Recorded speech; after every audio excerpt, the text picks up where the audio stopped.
Dos. Y estamos en vivo. Bienvenidos a su octava sesión del Laboratorio de Química.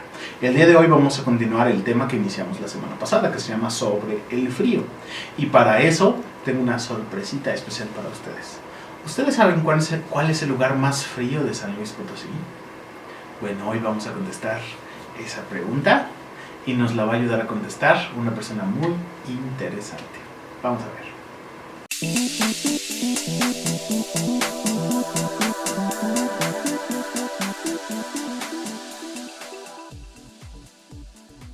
Muy bien, lo que vamos a ver ahora es una entrevista muy interesante hecha al doctor Eduardo Gómez. Él aceptó hablar exclusivamente con nosotros para ampliar un poco sobre este tema del frío y contarnos sobre lo que hace en su laboratorio. Él trabaja en el Instituto de Física de la Universidad Autónoma de San Luis Potosí. Entonces vamos a ver esta entrevista.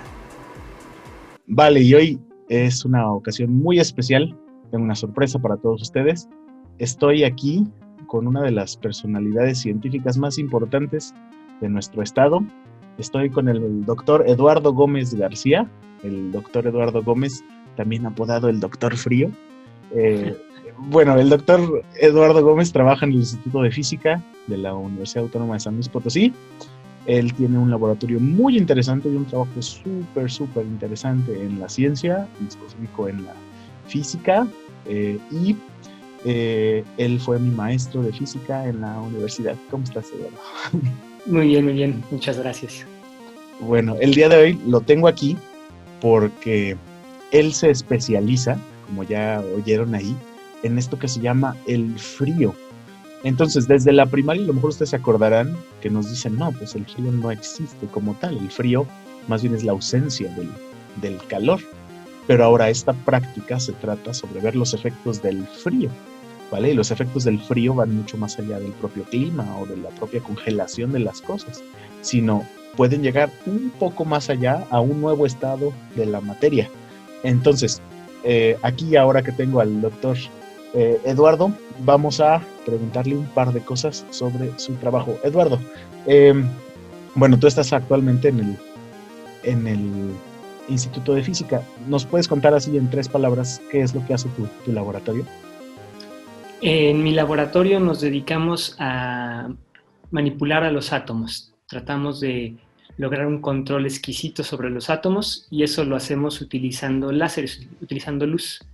Y con eso hoy en día pues se pueden poner a los átomos en las condiciones que uno desee, ¿no? Y eso puede ser utilizado para hacer ciencia, para encontrar nuevos fenómenos o para hacer también tecnología, para hacer mejores dispositivos. Claro, entonces, modificar los átomos. Los átomos no son a lo mejor como las células de un ser vivo en el que tú las ves en el microscopio y con pinzas puedes moverlas y puedes cambiar sus propiedades, inyectarles algo, sino los átomos son tan pequeños que ni siquiera podemos verlos como tal. Entonces, ¿cómo utilizando la luz podemos manipularlos? Más o menos hace uno algo parecido a lo que estás comentando. Uno los agarra como con unas pincitas hechas de luz. Quizá una buena analogía para pensar cómo es que eso lo hace la luz. Imagínense que nos hacemos chiquitos, del tamaño mucho más chiquito que un átomo. De tal manera que si nosotros viéramos a un átomo, ya es una cosa grande como lo sería una camioneta. Y este átomo se viene acercando hacia nosotros, esta camioneta viene acercándose a nosotros, y nosotros pues estamos asustados porque nos va a atropellar, pero alguien nos presta una pistola de estas de como tipo gocha, estas que disparan pelotitas, ¿no? Y tiene una bolsa muy grande de pelotitas. Entonces yo puedo dispararle a la camioneta, y cada vez que una de estas pelotitas le pega a la camioneta, la va a ir deteniendo tantito. Entonces si la camioneta venía deslizándose sobre hielo, cada vez que le pega una de esas pelotitas, le va a reducir su velocidad tantito. Pero como nosotros tenemos muchas pelotas, pues podemos eventualmente detener a esta camioneta grandota. Entonces, en este caso es algo similar. Nosotros agarramos láseres, los láseres son como la pistola de gocha, que tiene muchas pelotitas, la luz está hecha como de muchas pelotitas, y si le pegamos suficientes veces al átomo, lo podemos mover como nosotros queramos. Exactamente. Y estas pelotitas se llaman fotones, ¿verdad? Así es. Fotones. Bueno, y algo muy interesante, ¿qué tiene que ver esto con el frío? O sea, ¿por qué se dice que podemos enfriar a los átomos mediante esto? O sea, ¿qué tiene que ver en que nosotros frenemos esta camioneta con que podemos decir la enfriamos? Esa es una excelente pregunta. El frío, imagínense que yo les doy un vaso de agua y lo meten al microondas y lo calientan. El vaso sale caliente. Entonces tengo un vaso frío y un vaso caliente. Y les pregunto, ¿qué hay de diferente en eso? ¿Es diferente agua? ¿Es diferente vaso? Pues no, ¿verdad? Porque es el mismo vaso que dejamos. Entonces hay algo que hay diferente entre los dos, pero que si yo agarrara y viera con un supermicroscopio que fuera capaz de ver a los átomos, seguiría viendo exactamente a los mismos átomos. Entonces, ¿qué es lo que cambió? Lo que cambió es el movimiento de los átomos. Entonces, la temperatura, conforme uno calienta las cosas, lo que está haciendo uno es aumentando el movimiento de los átomos allá adentro. Si los átomos están muy, muy fríos, pues los átomos se mueven muy despacito y chocan unos con otros, como en cámara lenta, ¿no? Conforme yo le voy subiendo la temperatura, el movimiento de los átomos va aumentando cada vez más. Entonces, un concepto muy, muy importante que logramos entender hace ya algunos años es que la temperatura o el calor tiene mucho que ver, tiene todo que ver con el movimiento de los átomos. Está completamente relacionado con el movimiento de los átomos.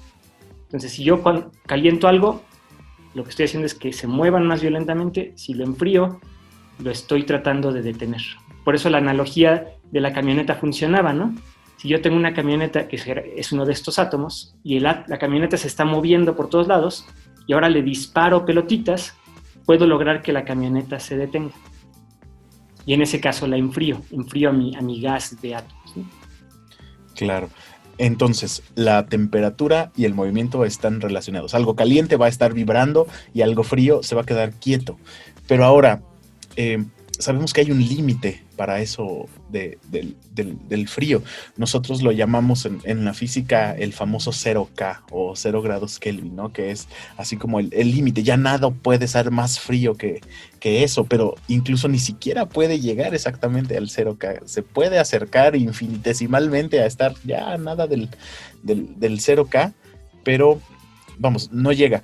¿Qué nos puedes decir sobre esto? ¿Qué significa esto del 0K y vamos, qué consecuencias tiene para nosotros? Entonces, regresando a la analogía del movimiento de los átomos. Yo tengo un gas en donde los átomos se están moviendo por todos lados a una cierta velocidad. De alguna manera me consigo un super refrigerador y los voy enfriando continuamente. Entonces, cada vez los átomos van moviéndose más lento y más lento. Su temperatura va disminuyendo y en algún momento se mueven tan lento que llega un punto donde ya no se mueven. ¿Qué pasaría si llego a ese punto y le bajo más a la perilla de la temperatura? Pues ya no pasa nada, ¿no? Ya no hay nada que pueda yo hacer después de que los átomos quedaron completamente inmóviles. Ya están detenidos, ¿no? Algo detenido no puede estar más detenido. Exacto. Entonces, en la temperatura, en efecto, hay un piso, hay una temperatura mínima que es el cero absoluto, que es la temperatura por debajo de la cual ya no podemos ir y es donde todo el movimiento cesa. Llegar a esa temperatura es muy, muy complicado. Para darles una idea, la escala que se utiliza probablemente no es la que ustedes están acostumbrados. Generalmente cuando hablamos de temperatura uno habla de grados centígrados, ¿no? Pero hay una un poquito más apropiada que toma en cuenta este cero absoluto. En esta otra escala, cero querría decir nada se mueve, y la temperatura ambiente en esta escala vale 300.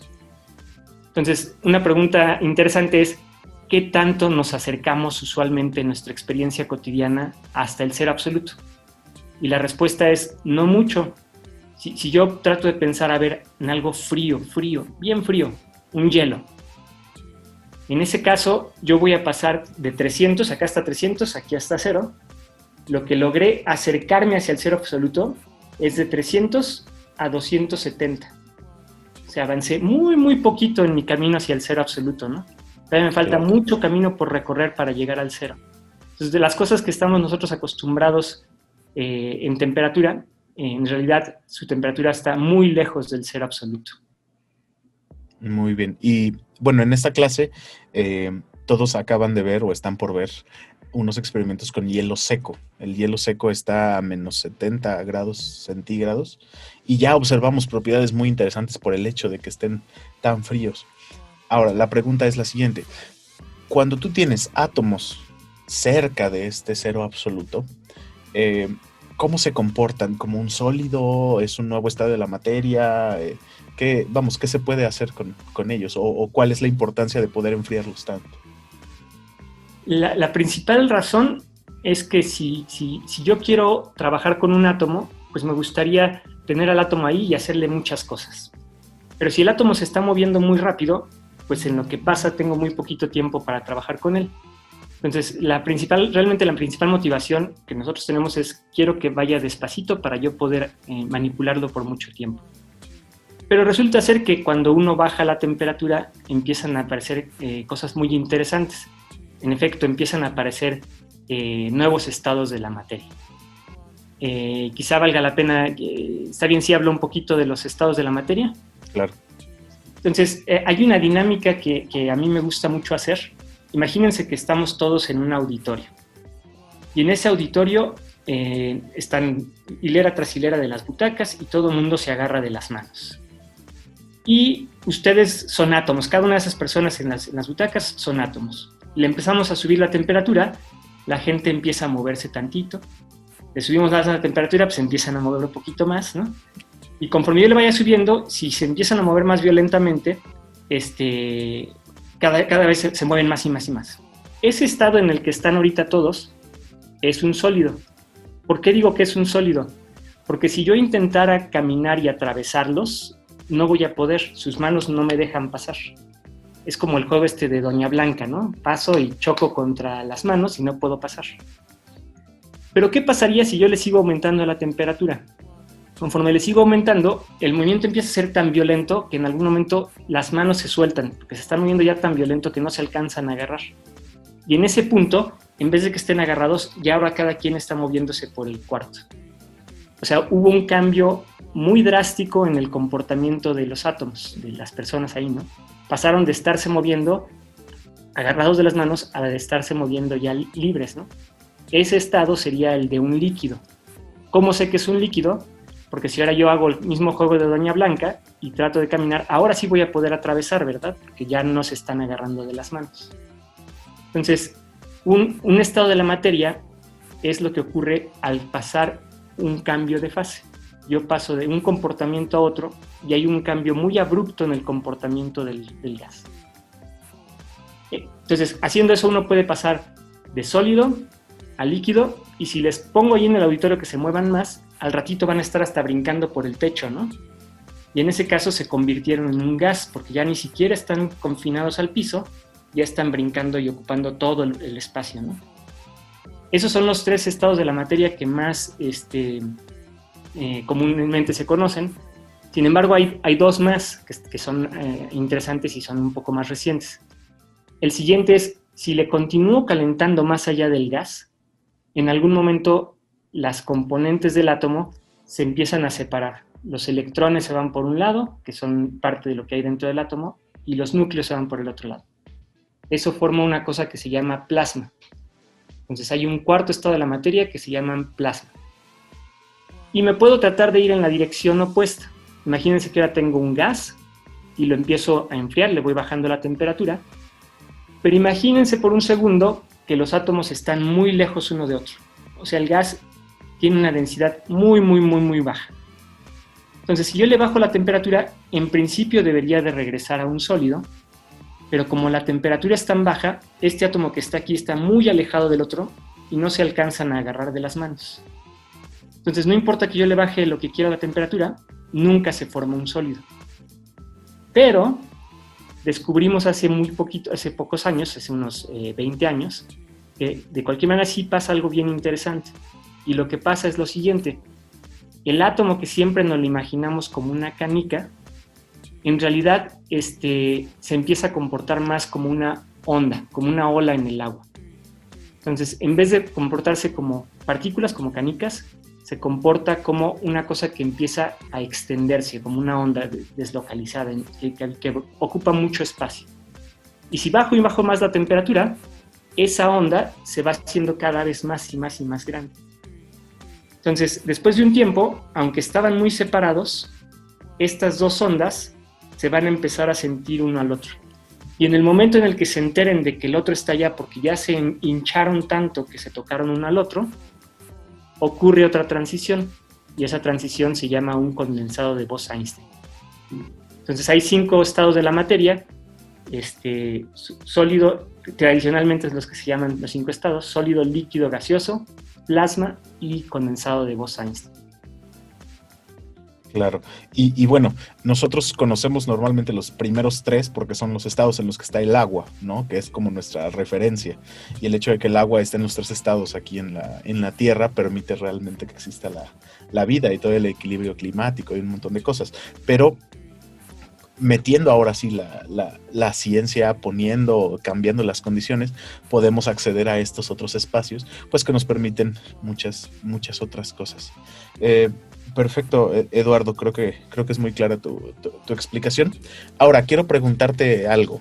A mí me dijeron que el lugar más frío de San Luis es nada más y nada menos que tu laboratorio.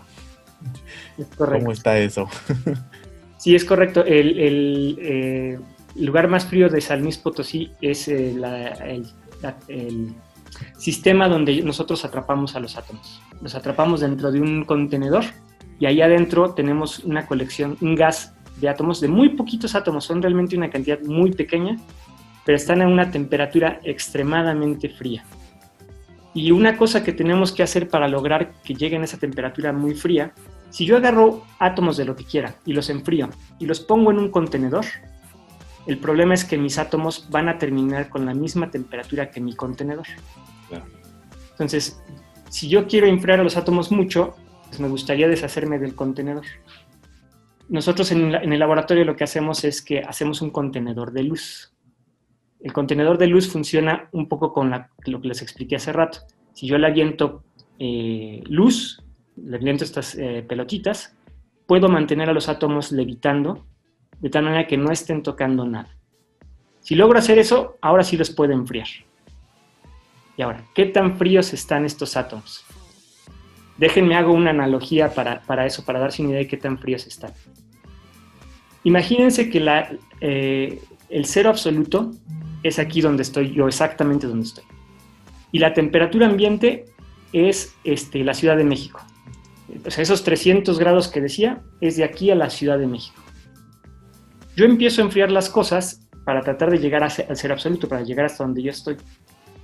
Y entonces, ¿qué es lo que hago? Pues hago hielo, por ejemplo. ¿Qué tanto me aproximé desde la Ciudad de México hasta donde estoy? Pues más o menos ya llegué a la caseta de la salida de la Ciudad de México. O sea, me falta muchísimo camino para llegar a donde estoy yo, que es el cero absoluto. Esa es la temperatura de las cosas que usualmente consideran frías, como los hielos. ¿A qué temperatura llegan los átomos en mi laboratorio?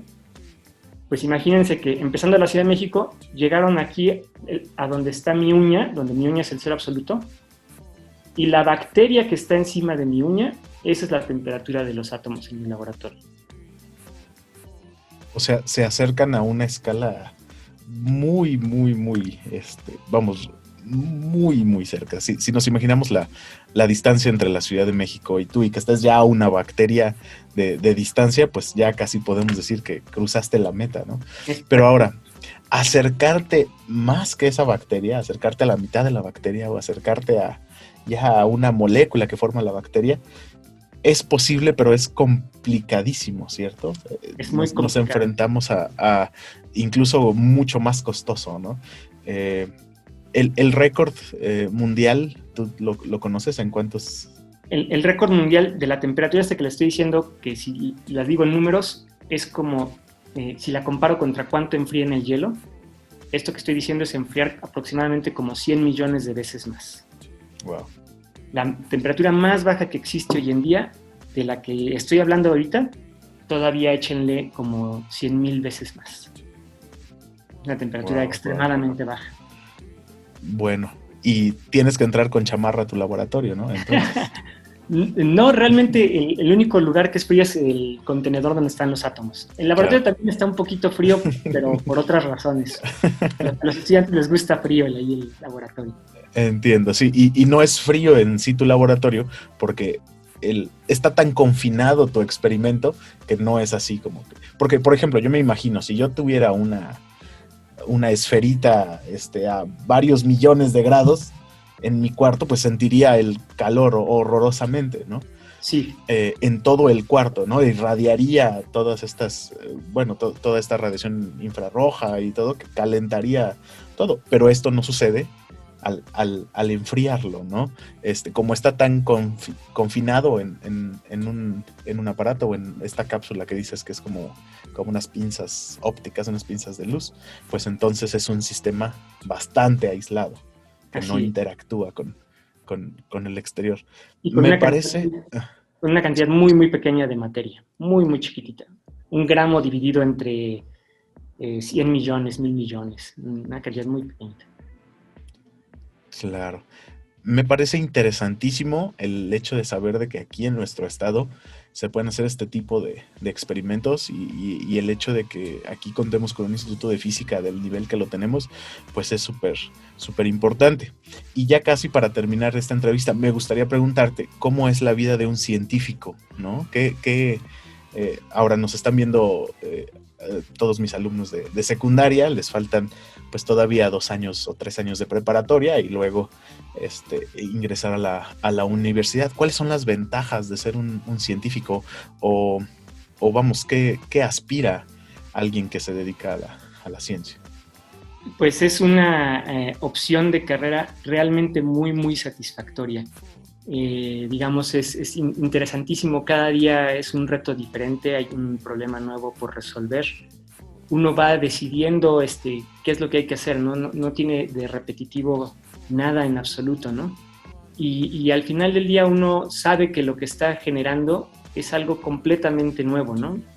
Aunque sea una contribución chiquita al conocimiento, pero es una cosa chiquita, pero nueva, ¿no? Nadie la había hecho antes. Y eso da una satisfacción enorme, ¿no? Entonces a las personas que realmente les gocen de pensar en algún problema, cada vez que se les plantea un problema lo disfruten, realmente una profesión científica es excelente, ¿no? Es muy, muy satisfactoria. Y el ambiente científico también es muy agradable, ¿no? Interactuar con los estudiantes, interactuar con los colegas, es muy diferente a un mundo empresarial, ¿no? Donde está lleno de tiburones, ¿no? Aquí la gente es amable, uno disfruta su trabajo, ¿no? Yo quizás hasta iría sin que me pagaran, ¿no? Pero mejor no digo eso, lo disfruto mucho, ¿no? Claro.